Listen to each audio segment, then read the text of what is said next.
Hey everyone, welcome back to the 443 Security Simplified. I'm your host, Mark the Liberty, and with me today in this post-apocalyptic wasteland is... the Rick Grimes of the cyber apocalypse, Corey Knockreiner. On today's episode... He's a survivor, right? For now. Probably. On today's episode, we are going over our 2019 security predictions, which have taken a bit of a dystopian twist. Yeah, we go a little dark, I think. Yeah. But, you know, it's all fun. So we survived the apocalypse, and in this episode, we'll go ahead and go over all the predictions. And with that, I guess we can go ahead and jump right in. Yeah, I think we should probably intro why we do the predictions. I think we've been doing the predictions at WatchGuard for well over 10 years. It actually started with the old podcast, the Radio Free Security, turned into an annual web thing.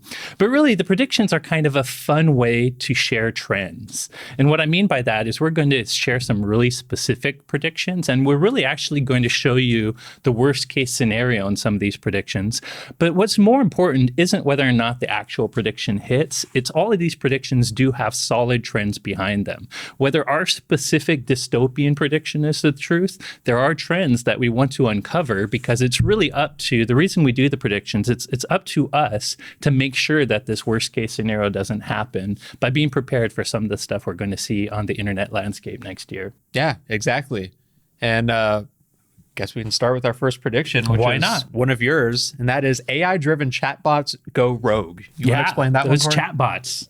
Well, first, let's start with what is a chatbot. I think everyone's probably encountered them by now. You go to a site nowadays, and you might just click on the first thing on the site, and you get this helpful pop-up. Hi, I'm Susan. Can I help you navigate our site today? Exit. Go away, go away.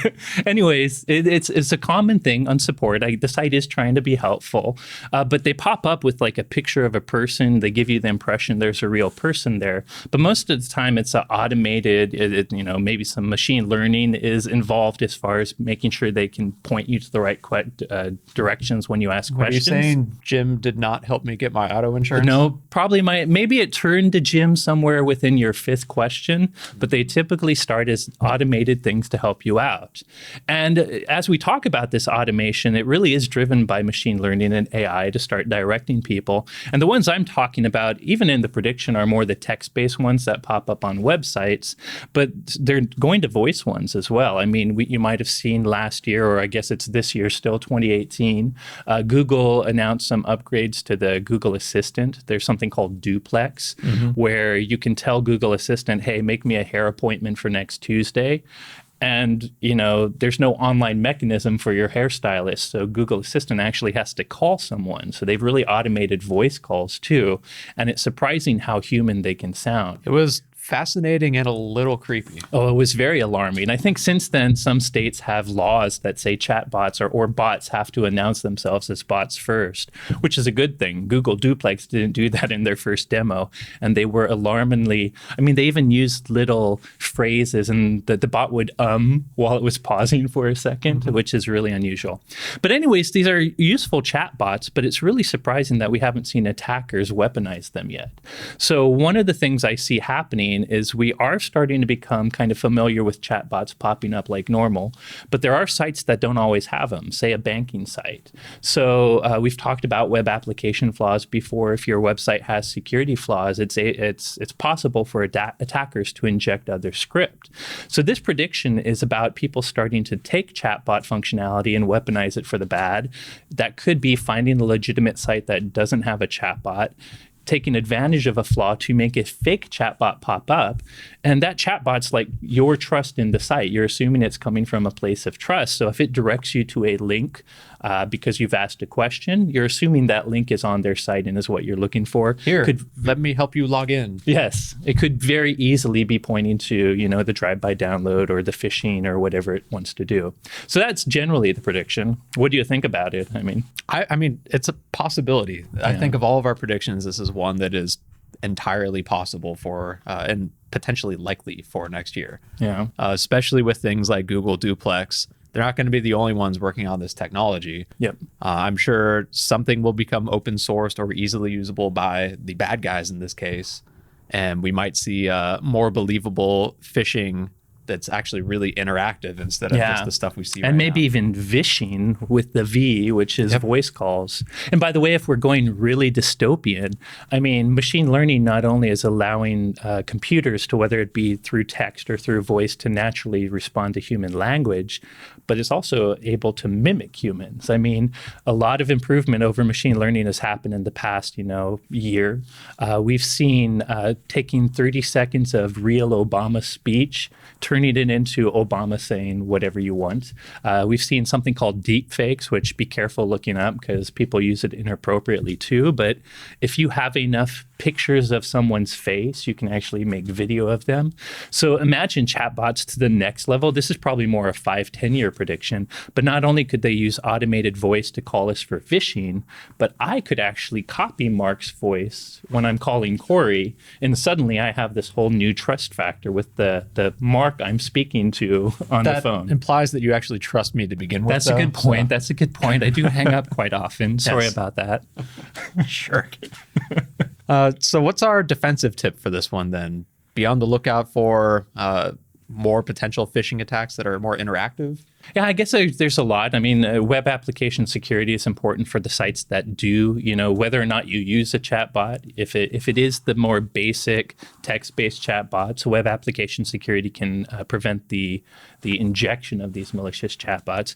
But it really is about being vigilant, I think. I mean, it's hard in this day and age. Spear phishing has gotten so personalized, but you got to have a little bit of a skeptical mind everything you do online. Even I forget that half the time. We're trusting people that want to help each other, but you got to be careful. And that's how I already have all of your passwords. That's true. Yep.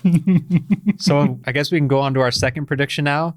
And that is hackers cause real world damage and blackouts as targeted ransomware goes after utilities and industrial control systems. Yeah, it's a bit of a long intro there, but there's some good meat to it, I think. Yeah, I think ransomware targets ICS is probably the big thing. Well, there's a number of trends. I don't know if you want to start too. We have seen ransomware kind of plateauing as far as this opportunistic attack. And when I say opportunistic, between 2013 and 2016, bad guys were just spamming ransomware to everybody. They didn't care if it was a grandma. They didn't care if it was a Fortune 500 company. They had relatively approachable extortion amounts of $300, which even a grandma can afford to get her pictures back. I know. Thank you very much for that affordable. Do I get a sale on Black Friday with my ransomware? Can I get half off my extortion? Oh man, I just thought of a good business idea. Oh no. Stay with the light side. Anyways, so obviously bad guys have been opportunistically going after everyone, but that's kind of faded away. I mean, people are more aware of ransomware now. I think protections are a little bit better. And what we've seen happen just this year is much more targeted attacks. I mean, you might have some examples of some of the targeted ones. I'd say a really good one was the city of Atlanta. Yeah. They got absolutely destroyed by ransomware. I think Sam was the one there. Yeah. For about like a month at a time. And we've seen a lot of ones target larger companies. I haven't seen any names disclosed yet, but a lot of ransomware these days are going after companies with even larger extortions too, because they've done the research. Healthcare is a big one too. Like it started a few years back with the Hollywood Presbyterian Hospital, but there's been everywhere from big health centers to small ones. And when they get hit, it's not just one computer in the organization, it's many. And the ransom amount goes up to the 20K or even higher range. I think they were at one point asking millions from the city of Atlanta. Insane. So the point is, this year they've been targeting municipalities and healthcare, and they've increased the ransomware amount a lot. And the reason they're targeting those two is because they're kind of critical organizations. Like if healthcare loses their patient data, it stands still for them, right? It's a big deal. So that they know not only is there a high likelihood that they might pay if they don't have an effective way of getting back online, but that they will pay much more than the $300 consumer ransomware. Same for the city, the cities and municipalities, which have been happening even on small township levels. So we just extended that a little further in that, well, what's another type of target that's a critical risk for everybody really, is public utilities and industrial control. Yep. If ransomware can infect, the back offices of that, which by the way, that back office often has the human interface device or the SCADA software that controls the actual industrial control. They don't have to actually infect the plant. They just make it hard to manage the plant. again, the idea is a bigger ransom because you can't have, the lights going off because of WannaCry or whatever. It seems like another opportunity for a nation-state style attack, too. Absolutely. I mean, we've seen North Korea now linked with WannaCry as an obvious attempt to earn money. And NotPetya with Russia. Yep. And in both cases, they used a ransomware, which was legitimately something spreading around consumer for criminal activity, but they used it kind of as a false flag for a nation-state attack. So I think you have both factors. Criminals might understand that they could get ransom from that. Plus, it's a convenient way for a nation-state to hide what their real motive would be. So possibility. Hopefully we don't see the lights go off, but definitely something that could happen. And if you take anything from it, it really is the trend of ransomware is no longer being blasted to everyone. That could change, by the way. There could be a new variant that suddenly comes to everyone. But right now it seems to be going after certain critical verticals and asking for bigger amounts of ransom in return. So what's our defensive tip for this? Turn off your power preemptively and just go ahead and get the hamster going on the wheel? Yeah, we should go Luddites. We should get rid of all technology, assume that EMPs happened, and start to build our little caves with lots of stockpiles of food. There we go. And in fact, if you just get rid of all your computers, then you don't have to worry about hackers. And there you go. Problem solved. Well, the good news is, the ransomware hasn't changed all that much. The things that catch WannaCry and NotPetya are the same things that could have caught CryptoLocker a while ago. We're getting better with more proactive malware detection. So I think all the defense we've talked about, you and I have pushed advanced malware detection for a long time.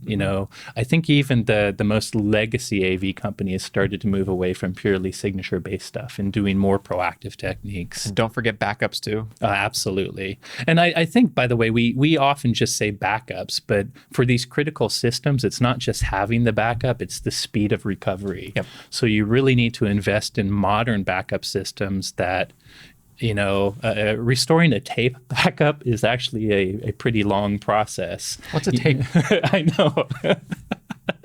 Well, these cassettes that I used to put a pencil in and fix anyways. So definitely look into the more modern ones. Cloud-based ones or ones that actually can use fast connections to recover you quickly are probably a good idea. Virtualization, where you can reset snapshots pretty quickly. There's a lot of backup. I can't give you the names because I don't know them, but there's a lot of backup solutions I've seen where they actually do basically image a computer over time. So you can instantly restore Snap back to the image immediately. Yeah. So heavily recommend those. But yeah, could be very useful in the event of a ransomware attack. Absolutely. And with that, I guess we can go into prediction number 3, which is escalations in... Drum roll. Oh. Prediction number 3. Escalations in nation-state cyber attacks will cause a United Nations cybersecurity treaty. Yeah. Which I think is another possibility for this next year. This one I actually think is within the realm of possibility. In fact, I know the UN has been talking about, cyber warfare like treaties in the past. I don't think they've, what do you call it when the UN does it? Is it still ratified? I don't think they've passed or ratified anything yet, but I do know that they've had meetings about it. Because it seems like in the past few years, whether it be they're becoming more publicized or more rapidly occurring, there have been a lot more nation-state attacks that we've found out about. Frankly, it started with Stuxnet. I still think that's the Pandora's box, but there's been new Pandora's boxes since then. Like you mentioned North Korea. I think when this type of cyber espionage really gets unacceptable and starts to need multiple governments to come together to have a treaty is when there's collateral damage in the civilian landscape. And I think North Korea is the one that's most obviously alleged pushed this one. I mean, when they first attacked Sony Pictures, purely a private company. WannaCry took down the NHS, basically. Yes, and not only critical patient stuff, but billions in economic damage for what was nothing. I mean, if you believe the allegations that was North Korea, and if it was purely monetary reasons because they are under lots of sanctions, so maybe they're trying to get money, they only made, $250,000 in WannaCry Less ransom? than that, I think it was like $140,000. They barely made a cent, and yet it cost $4 billion estimated damages to businesses. And that's just unacceptable. A month later was NotPetya, which was appears to be targeted at Ukraine, but I mean, it hit like FedEx, it hit Maersk, the shipping Yeah, company. the shipping company. Took them down for like a week and like caused billions of damages. And same thing. And that one was actually trying to damage systems, granted, originally targeted in Ukraine. But that kind of thing is where, you know, if nation states are doing black ops cyber espionage against each other, I may still disagree with using civilian software to do that. If it doesn't have civilian repercussions, that's one thing. As soon as you start having civilian repercussions, I think something needs to be done. I think, as you said, more of those incidents have come to light just the past year. It seems to be escalating, not de-escalating. We didn't even talk about the big one. We just got past the U.S. midterms, but election hacking, you know, whether that be direct hacking, which doesn't seem to have happened yet, or more propaganda is another thing. So I think we're just hitting the tipping point where whether or not it's really effective, you know, we can argue. There's probably lots of UN treaties that have been, countries have not really followed and not have too many teeth in them. But I do think bringing a treaty to the UN is something that will happen very shortly. And you got to imagine a treaty would, I mean, you mentioned not having a lot of teeth, but it might at least allow retaliation at some point. Because, I mean, for now, like if you go and invade a country, it's war. And they're going to attack you back. But if you go like hack their systems, right now we kind of like, you know, oh, that was bad. Don't do that again. And there's no real like retaliation. Maybe and country by country, they try to sanction, but until you have the global, everyone doing it, like a sanction from one country is less effective than a sanction from a group of countries. Right. And I think for some things they may even allow, but this will be the scary thing. Do you allow a physical, reaction to a cyber attack?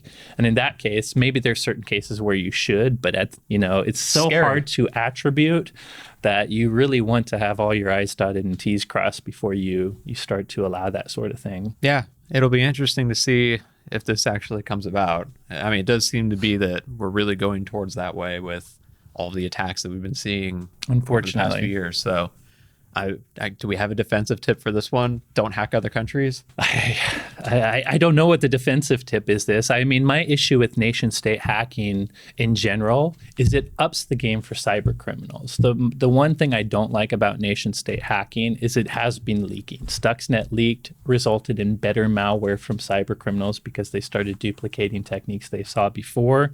We've talked a lot about the WannaCry. Eternal Blue was an NSA leaked 0-day, which upped the ability of a lot of cyber criminal malware. So I don't think any of this nation state stuff directly affects, although again, some of them are actually going after private companies, but most of the time, Russia's not going to go after your little small to medium business. But the result you have to realize that's happening is normal cyber criminal malware is getting sophisticated faster. And I think it's because of seeing some of the leaked stuff from nation state attacks. So ultimately, it just means we all have to up our cybersecurity. Right now, there's no body that's protecting the world against these attacks. So it really is up to you to bring your security game up to snuff for even the more advanced attacks. Yeah. Well, that was doom and gloom. I know. Like we said, dystopian predictions. Yeah. All right. Well, let's go on to prediction number 5 then. And this is actually one of mine. And it's we've coined a new term, Vaporworms. But really it's fileless malware will proliferate using worm-like self-propagation. Yeah. Should you start by explaining fileless malware? I assume a lot of our listeners know, but just in case. Yeah. So traditional malware, like the virus or Trojans you might be familiar with, drops a file on your computer, and that's what it executes from. Its goal is to be persistent. Exactly. And really that file's about the persistence, right? And that file allows some AV engines easier chances of catching it because they'll scan the hard drive and look for anything that looks potentially malicious, and they can catch it that way. And they can also look for it's not just about putting the file there, but it's putting the links, whether that be a registry entry, whether it be some cron job, something that will consistently start that file every time the computer resets its state. These days, though, the bad guys are getting better at masking their presence, and they're using techniques called fileless malware. So in this case, instead of dropping a file on the system and then executing it, they inject directly into memory, usually by exploiting a vulnerability or some vulnerable software. Yeah. And then execute from memory. So at no point in time is there a file on your computer, which completely negates some protections entirely. Yep. And so instead you have to use things like advanced malware services that look at process behaviors. and they look for... Or scan memory directly, looking for indicators there. Exactly. And a lot of times they start with a legitimate process that spawns off this malicious activity. So you have to be watching even legitimate processes too. And following kind of the process chain of, iExplorer launched this process, which launched this process, and oh wait, that's bad. So really it was IE that started that whole chain. And fileless malware has been on the uptick over the last few years. I'm going to butcher the percentage, but it was somewhere between like a quarter and a third of all attacks used fileless malware. I don't have the numbers exactly right, but Poneman Research did something on the state of endpoint security. I think in 2015, it was somewhere in the low 20%. It went to something like the higher 20% in 2016, and 2017 was all the way up to like 35%. Yeah. And even more frightening, though, the percentage of successful cyber attacks, according to that same study, it was like 60 or 70% of them used fileless malware. So meaning it's better for hackers. Yep. Yeah. And so our prediction is that next year we're going to start seeing the next evolution of this fileless malware, where instead of using an exploit kit or something that the user has to interact with in order to infect the vulnerable system, it'll spread automatically, much like WannaCry did. They might have some network vulnerability that it exploits, looks for vulnerable systems, and continues proliferating across the internet. So it's kind of an extension of in a different way. Last year, we had the first ransomware. Ransomware was very effective, and we said, now it's going to add worm automatic spread capability. Same thing, but more along the lines of fileless malware. Yeah. And I love the name, by the way, Vaporworms. Scary as heck. But I mean, we mentioned that it really hit with WannaCry first with this worm evolution for ransomware. And that was fueled by a nation state leak, the Eternal Blue vulnerabilities. And so we're probably going to need another major vulnerability discovered or leaked, which, I mean, it seems like we get one every single day almost. Yeah, so, definitely. Something will come along and allow this fileless malware to spread much more easily. On the flip side, I will say there's kind of two ways that fileless malware starts. One, you said the most truly fileless technique is a software exploit. In this case, a 0-day that you're mentioning, that once you have code execution, that's the launching point for fileless infection. However, there's another way fileless malware spreads pretty regularly, which is kind of ironic because it's not really fileless at the beginning. And that's Word document. That's usually documents. So there is a file that kind of acts as a dropper, but rather than that dropper downloading something that it puts on the computer, it just kind of starts a script, like a usually PowerShell script. And that PowerShell is now at that point, it doesn't matter if the document exists anymore. You can delete that document. In fact, I bet you a lot of them delete that document to avoid detection. And then it is purely fileless. So there could be non-0-day means to still do a Vaporworm if you really wanted to. So like the old school worms of a Word doc that infects and uses Outlook to send to your top 50 contacts and then like automatically infects them that way. Yeah, or it's just PowerShell. It still needs some sort of 0-day to do the internal spreading automatically, but it doesn't need the 0-day to start the initial infection. Yeah. So it could be many ways. Either way, I think fileless is blowing up, so it's only a matter of time before we have a fileless threat that actually does have worm capability. So defensive tips for this one, we already highlighted a few of them, and really it revolves around tools that can look at malicious processes and watch their behavior and look for any potentially malicious activity. Yeah, and the closest we have here at WatchGuard is something called threat detection and response. It's kind of we have a host sensor that you install, plus it monitors your network activity, but it's not AV. It's not there trying to prevent malware from executing. Rather, it's kind of this post-execution detection where it does look at files, it does look at registry entries, but more specifically, it looks at processes and process behaviors, especially for ransomware, but some of the behaviors could be similar for other malware as well. So by paying attention to the processes, you have a better chance of catching fileless malware. Yeah. So I guess let's go on to our next prediction then. And this is nation states take fire sale attacks from fiction to reality. This is one that I think I started, and I almost feel crazy for bringing up in the fact that I used to make so much fun of a fire sale. Do you know what a fire sale is, Mark? From our discussions, I finally do, but I have to admit, I have not seen Die Hard 5 or whatever. whatever. Live Free and Die Hard. Come on, guys. Forgive me. Go back and watch the whole Die Hard series, man. You have seen the first. I've seen the first. It's my Christmas movie. Yeah. Which is crazy. You're right. It is a Christmas series. But anyways, in Live Free and Die Hard, what at the time seemed like the biggest kind of sci-fi, oh God, they've taken hacking too far from a nerd perspective, was a fire sale. And in that movie, a fire sale was essentially, it was a cyber attack, but they attacked three kind of verticals of basically our existence. I think they went after finance, they went after stock market, trying to make our trust in economy and finance fail. They went after communications, telecommunications, and they went after, was it public utilities? Transportation. Yeah. Come on, man. I haven't even seen the movie. I know. I wrote the prediction and I forgot. But the whole point was they go after three pretty core systems of any country or state at once. But it was also kind of a smoke screen too. In some cases, their target was none of those. It was just to sow all this confusion so that when what they were really doing was trying to siphon billions of dollars or whatever, that would go sight unseen. And at the time, it just seemed a little crazy, a little too sci-fi. But if you think about it, all these separate aspects of a fire sale are starting to happen.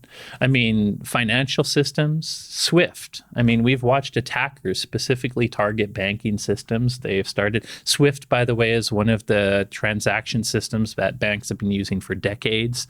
I think it started with maybe an Indian bank that was on Bangladesh. Bangladesh, I think. Yeah, and they had they were on the same network as their neighbor company and no real firewall protecting their SWIFT system. Yikes. And the bad guys got into the bank, and then they could fake a bunch of SWIFT transactions while still kind of lying into the logs so that it looked like everything was hunky-dory. So we've seen them do that. We've seen attackers kind of short stocks by sending spear phishing to key people at companies. Mm-hmm. So financial system attacks definitely exist. Communications, we just saw, I think you'll talk a lot about how communications can be mangled in another prediction, but we've seen people, knock down parts of the internet at certain times. Mm-hmm. We've seen a lot of propaganda using social media to sow a whole bunch of fake stuff that people believe. Say it. Say the word. Fake news. All fake right. news. I hate to push something that some guy I don't agree with made. Sorry, no, it's fake news. Fake news. There's something called fact, by the way. Anyways, it's pretty easy for them to poison our communication systems, take down our communication systems. And then as far as transportation, and let's add industrial control to that, turning utilities and lights off. While there's definitely been some rumored attempts, I think the Ukraine has had some power outages that were blamed on Russia. There's been some things that happened in the US that haven't been fully attributed yet, but there's rumors that it happened. Our own FBI has warned us about the smart grid. There's airlines that have kind of lost their schedule due to some sort of computer mishap. So I feel like, as crazy and outlandish as it felt like in Die Hard 4 when I watched it, what was it, in the 2010s or whatever, that all the pieces are really there. Are we not still in the 2010s? I guess we are. In 2010. Okay. It was probably right around 2010. I think the movie came out. So 10 years ago or 8 years ago or so, I think it's possible now. And it's kind of scary to think about. And as we watch, some of the nation state escalations we talked about that could lead to a CN or to a UN treaty, this would be a good way to do a false flag attack, to sow confusion when as a nation state you are trying to do something else. Yeah. It'll be interesting to watch for. What's our defensive tip for this one? Don't ride the bus? I guess so. Really, I think what we want here is we want all these systems to really focus on cybersecurity. Security and complexity don't go hand in hand. We see a lot of industrial control systems starting to do interesting, innovative things like the smart grid, like these mesh networks. Mm-hmm. We see what we call edge computing, where even the tiny little small processors that used to be part of these kind of operation technology edge are starting to get smarter. They're starting to put more memory and more compute power there because the cloud can't always keep up. And as we're doing this for innovation, I love innovation. I love some of this new technology. We really, as citizens, need to hold the people putting this technology out there to the grindstone to do security by design. I don't want to slow down your innovation, but consider what this could do if we don't think about it. And that goes for the same for financial systems, who I think for the most part are a little ahead of industrial control. You would hope so, but then again, we have banks that don't firewall off we their have that critical banking infrastructure, so who knows? Yeah. So I think we have to encourage, a lot of the time, these are people, we can't directly control, but we can vote with our pocketbook and kind of make sure the and people we go to are actually providing security in the products they give to us and services. How a lot of utilities have you can buy green credits. Yeah. Pay extra money to make sure your energy comes from solar power. Maybe we'll have like security credits. Where you can make sure that your energy was generated securely. That would be a capitalist way to do it, though. That's essentially the company saying, all you people that can't afford it, you're on your own. If your power goes out from a cyber attack, too bad. Like I just should have had more money, buddy. It was a terrible idea. I shouldn't have said that. I don't think it is. I mean, I essentially said the same thing by voting with our wallets, but ultimately we got to think about it. I hate the fact that security is always kind of this roadblock to innovation. I don't want to be that, but we need to find this happy medium of making sure we're not shooting ourselves in the foot 10 years later. Yeah, hopefully we don't. So our next prediction, I think we have to first explain a term. That's trusted wireless environment. So we recently worked with, what was it, Miercom? Yeah, Miercom. Put out a report where we defined the trusted wireless environment, which are 6 security threats that secure wireless needs to defend against. And the idea behind this, by the way, is we all, if you've ever hooked up your Wi-Fi, a lot of our viewers and listeners see that lock sign by their Wi-Fi. And we've kind of grown compliant to see that you see that lock sign and it's secure Wi-Fi, right? We know internally that means it has, hopefully WPA2, in the future WPA3. And in the worst case, at least, what's the old one that was broken? WEP? WEP.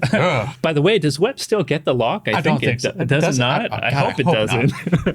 In either case, we kind of trust that, okay, that has at least WPA. It's a secure Wi-Fi network. Mm-hmm. But the truth is, the 6 attacks which you're going to get to, all of them have nothing to do with whether or not WPA V2 or V3 is secure. Yep.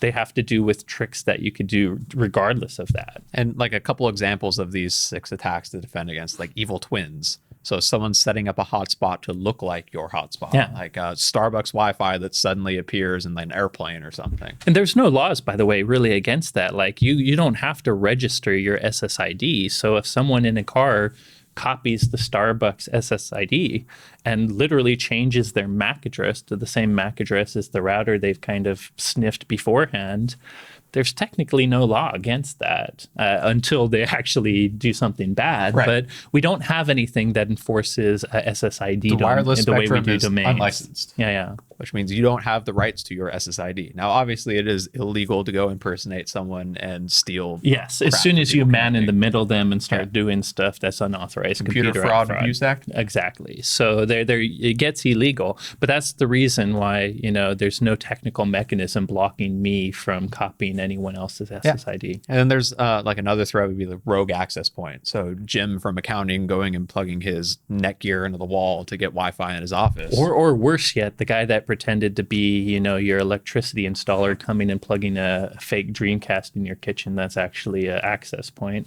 By the way, there was a version of Linux that ran on Dreamcast that allowed this, and security researchers actually used a Dreamcast as a wireless network exfiltration device. All right. I had no idea. That is fascinating. But the main threat from that, though, is it's probably not secure. It's probably an open access point. And if it's plugged into your corporate network, someone sitting in a van out in the parking lot can connect access directly to your network without walking in physically. Yeah. So those are some of the threats that TWE covers. Yeah, and that was the point of the TWE, was instead of just that lock sign, having some other kind of standard security test that shows that this Wi-Fi network actually can protect against the known attacks. Yeah. And our prediction is also revolves around WPA3, which is another standard that was just adopted this year, I think. Beginning of this year was finally ratified. And it's the next iteration of wireless security, adding more encryption protections and a little more security in other ways too. But our prediction is that it's still not perfect, and that next year we're going to see a major wireless attack against a WPA3 network that leverages one of the 6 threats that we define in TWE. Ultimately, I mean, all WPA3 means is when you authenticate and to a Wi-Fi network, and then when you send traffic on it, that traffic will be encrypted, but it doesn't stop the ability to evil twin that network. I mean, if someone knows your WPA SSID, and maybe they also know, the password you use to log onto that network, they could set up an evil twin all the same and still have a nice secure WPA3 connection to their evil twin and still man in the middle. So we're saying WPA3, kudos, by the way, for increasing the wireless authentication and encryption for clients, but there's still ways to attack it. And I think the one holdback from, I think, this prediction potentially becoming true next year is just WPA3 being adoption. Used enough. Yeah. I mean, it took so long for WPA2 to even become readily available everywhere. How often do businesses or consumers update their... And by the way, WPA2 is not broken per se. It's getting weaker. You could argue that crack. Yeah, but they have patches for that, unlike WEP, which was truly and completely broken. So yeah, I agree with you. Adoption of WPA3 will take time. So not sure how many people will use it. So our defensive tip for this one is use wireless security tools that are able to stop these attacks. WIPS, or wireless intrusion prevention, is the one. The reason that WatchGuard, by the way, is the one that launched the Trusted Wireless Environment Initiative. And the Meyercom test really, truly tests WIPS. And the one thing we're trying to point out, though, is all WIPS is not created equal. Like the technologies they use to detect rogue access points or evil twins, and then whether or not they can keep clients from them. Once you detect, say, an evil twin, that's one thing, but making sure that your clients don't actually connect to it, that you have to do some more active techniques. Because if you get it wrong... And sometimes those active techniques might accidentally kick clients at Starbucks off of Starbucks, which is a FCC violation. So if you actually look at, we don't want to use the whole podcast to talk about all the differences, but we have this patented technology called marker packets. And if you look at the other ways people do WIPs, they often start to add a lot of caveats about, okay, we do detection. If you want to turn on prevention, you got to be very careful. FCC violations cost money. We don't have that worry at all. We can confidently turn on WIPs because of the marker packets we add to all our traffic. So it just shows that, as you're looking at these attacks and how to detect and prevent them, look for technologies where you can actually use the prevention. Yep. And I guess we can move on to our next prediction now. And this one revolves around, I think we're on 6. And this one is about authentication. And specifically, we predict that there's going to be a major biometric hack that shows the weaknesses in single-factor authentication. So these days, biometrics are being used more and more, not as a second factor, but as a single factor for authenticating into your phone or your laptop or your tablet, where instead of entering a PIN, now I just use my thumb. Or instead of logging into my computer, I show it my face. And by the way, the top operating systems, I mean, most users probably are Windows users. And Windows Hello is all about them moving from passwords as the primary mechanism. By the way, the password still exists, so it's still there. But they're starting to move to biometrics, whether it's a Connect-like camera that's starting to be added to laptops for your face, whether it's Touch ID, whether it's just that Open Hello standard that other biometric vendors can move to. But my biggest worry here is we all know why this is happening. We've been seeing the quote-unquote death of the password. I think death is too hard, but we're seeing the weakness of passwords. And we're also seeing that human psychology and human nature means that passwords can never be as perfect as, passwords could be a good authentication token, but humans don't use them right. And even if you are using them perfectly right, they can still occasionally be hacked. But rather than starting to do multi-factor, what I see happening in the industry is everyone is just saying, okay, fine, passwords are dead. Biometrics, they're so easy. You just look at it, you get on. That's the way to go. Let's just go biometrics. We'll be secure. We won't have the password problem anymore. Yay. But that's not the case. I mean, we've seen biometrics hacked a lot. I mean, you probably gummy bears even. Yeah. I mean, guys melting down gummy bears to replicate fingerprints. And, getting fingerprint tends to sometimes take physical access. But if you think about the Opm hack, do you remember that one? That's when allegedly Russia, nation-state actors got some data from U.S. government, and many intelligence officers have their fingerprints on file. They actually stole a bunch of fingerprints. So without cutting off their fingers? Without even having physical access to a glass they touched, without doing dumpster diving or the other techniques you need. So biometrics aren't perfect. And the other weakness in biometrics is if you lose your fingerprints, what do you use now? I guess you burn off your fingers, you get someone to etch a new design. Oh, lose like someone steals them, not like lose they fell off. If the OPM, if you had your 10 fingerprints on file and they're all gone, is that an effective factor anymore? Anyways, what we're really building up to is there's nothing wrong with biometrics. I actually like them. I use them daily. But they've been cracked. Even the toughest ones like Face ID on the iPhone, which is actually technically a pretty smart way to do face scanning that's not just 2D. It was cracked by Chinese researchers, I think, like a couple weeks after it came out. So I'm worried that we're over-relying on biometrics as a single factor, when what I think we both agree is multi-factor is the way to go. Yeah. So something you have, whether it be your fingerprint or your face, and then some other factor, like a password or a token pushed to your smartphone. It's something you have, which is usually a token. Something you are is the biometric, and something you know. Don't care what your factors are. If usability is your thing and you think passwords aren't usable, use a biometric and then use maybe mobile device DNA, something about the hardware that you have as a second factor. You can combine factors in tons of different ways. And while we're talking about it, in the prediction, we're picking on biometrics because that seems to be where the industry is going. But the same is true of like a hardware token that can be physically stolen. A certificate, there's the PKI infrastructure that manages it, but once people hack into that, they can steal all your certificates.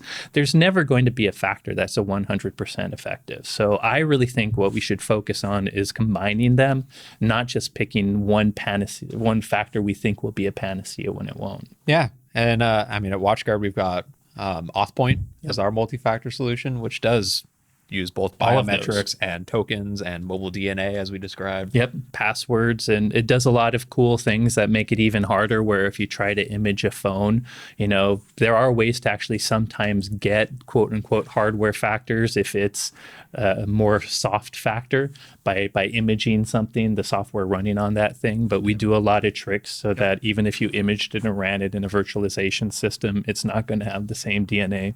Yeah. So our defensive tips, I feel like we hit them, but really just don't rely on a single factor. Yeah. As biometrics roll out and more people push them, one, feel free to use them. They really do help with usability, but realize that a biometric by itself is still a single factor and try to combine more than one of them. Yep. And I think we're on to our final prediction now. Oh, wow. Prediction number 8. And this one is another one of mine, and it's a doozy. Yeah. And it's that definitely dystopian. Yeah. Attackers are going to hold the internet hostage, is my prediction. So this is the whole can a cyber attacker take down the internet question, which is, I think in a last podcast, I talked about the one group of attackers that I got to see at DEF CON this year. And they actually went to Congress to testify that it was possible to take down the internet at the time. Yeah. And this one, I mean, it's been a long time coming in terms of the possibility of it occurring. Yeah. It was a few years ago. Bruce Schneier, a very prominent security researcher, or at least security expert, cryptographer, published a paper where he had been in talks with a bunch of telcos about how people have been probing their systems, looking for critical points, testing their response time, testing how they respond, as a means to plan out a potential future attack. Where if you know, like, oh, it takes them 5 minutes to respond to this attack, or this is a really critical point, when you go try and take them down in the future, you know how to hit them. And if they're a critical backbone of the internet, you can take down a large portion of it. And I think the same people, you'll get into some of the technology soon, but the people that pay attention to some of the routing tables for those backbones have seen quick changes that seem to be probes as well. Yeah, the internet relies on a protocol called BGP, Border Gateway Protocol, that is old as time itself. And it's not actually entirely secure. Basically, it's on that's a scary thing. It's old as time, but it's actually, researchers have pointed out the flaws a number of times, but I think most of the security community will say that it hasn't got the attention that it should be. No, it's basically on the honor system is how it's run right now, where the internet routers, the major backbones of the internet, advertise what IP address space they own. So they say, I own this IP block, which then trickles down to WatchGuard or Sony or whatever. Yeah. And I mean, there's really nothing to stop someone else from saying, actually, no, I own that. And if you can convince enough of the routers on the internet to believe you, suddenly you do own that IP address space on the internet. So you said there's nothing to stop. There are some things. So let's talk about there are mechanisms you could use, but let's talk about if they're used. There's a new protocol that folks are trying to push called a remote origin validation, which is a way to validate that you actually own an IP address space when you advertise it out. Yeah. And by the way, owning has a lot to do with like registrars. The registrars are kind of tied to the internet backbone. So as they're giving out, class Cs of IPv4 or now IPv6 space, I guess it's not class C anymore for that, but they can kind of map the world to where the IP should be so that the backbone providers can. Exactly. So remote origin validation should validate that you actually own what you are advertising. The problem is only 0.1% of the internet as of right now actually uses it. Which means that was based on you go to a couple of pages where you can actually see all the list of the top ASNs. That might be another acronym we define for people. ASN, autonomous system numbers. So IP address blocks are part of something called an autonomous system in BGP. And so these routers advertise, I own this autonomous system. And you've got a number that goes along with it, like 65138 or whatever. Yeah. And there's another page where you can see of the 60 some odd thousand of the ASNs out there, how many have this? And it's like 60. Yeah, it's crazy. Like 60 of the routers or autonomous systems out there are using this validation, which means that the other ones are vulnerable to someone trying to trick the rest of the internet into saying that they own that IP address space. And that's like a technical vulnerability. There's other ways you can take down the internet too. Absolutely. We saw it, I think it was October 2016, with a very bad day for my productivity when someone did a DDoS attack against a DNS hosting provider called Dyne. And they managed the DNS. And it's weird. They're not even really a DNS. They're kind of a middleman where they buy domains or they manage domain space for bigger companies, but they're not even the top level, registrars or anything. But long story short, this one attack was able to take down Reddit, Twitter, parts of Amazon.com, GitHub, basically everything I go to in I think for like 4 hours, the East Coast, could not get to a significant port. From just one attack. And now imagine if they hit Dyne and a few other hosting providers or like the main registrars and took down their servers. And we're focused on BGP probably in this, but what we're essentially saying is DNS is another very core mechanism of the internet. I mean, if unless you've memorized every IP for your favorite places, you're not going to get there. And even if you have memorized every IP, chances are the web application uses domain names in its own code, so things wouldn't work right. So it's a possibility that, we've seen bad guys potentially probing weak spots, and we know the weaknesses in BGP that are still unresolved, that there's a chance someone could try and take down the going back to fire sale, and it may not even be the whole internet. If you want to, one way to get rid of communications is when you have a company like Estonia or the Ukraine, where there's actually very few, or there were at least very few entry points to the internet from their location.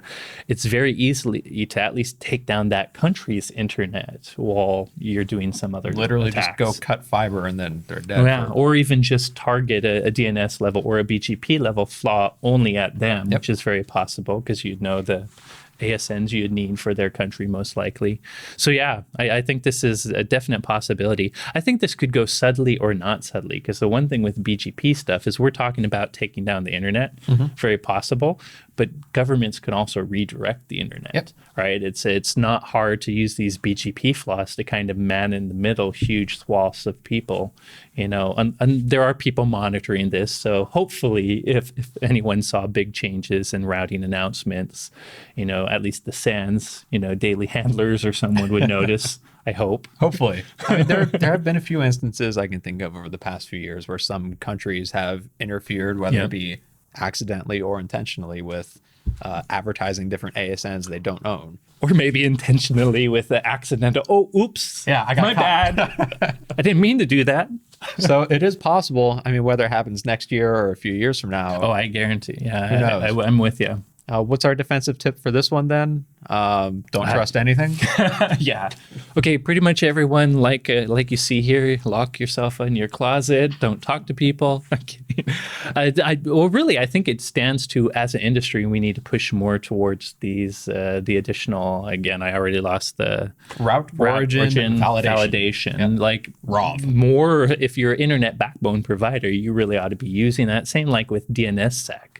DNS is a big core part of how the internet works, and we still haven't really pushed out DNSSEC as much as it should. So it's just this continued industry push to get, these big providers to start adopting the new security standards that will keep them safe. I agree. And I mean, even on a smaller level, there's standards they could be adopting to prevent just IP address spoofing too. Yeah. So we talk a lot, was it best practice 38 or something like that? Sure.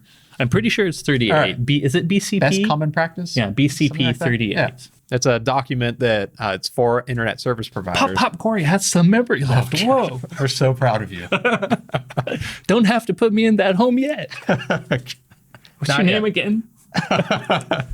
So yeah, with this one, it really is an industry level push where we need to push our internet service providers and even their providers, so the actual backbones of the internet, to secure their systems and adopt protections that can prevent someone from taking down or at least taking over parts of the internet. Yeah.